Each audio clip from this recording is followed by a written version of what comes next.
এই ডিজাইনটির টিউটোরিয়াল তোমরা অনেকেই জানতে চেয়েছিলে, তোমাদের জন্য আজকে দিলাম।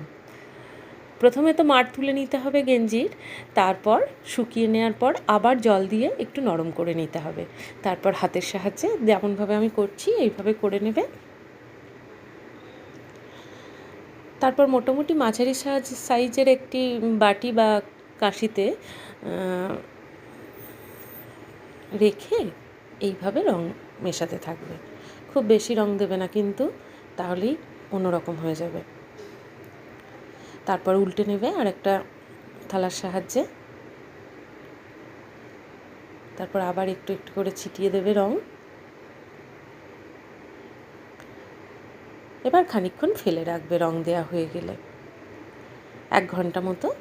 এই দেখো কেমন হয়েছে, কি শিখতে পারলে তো? তোমাদের খুব শেখার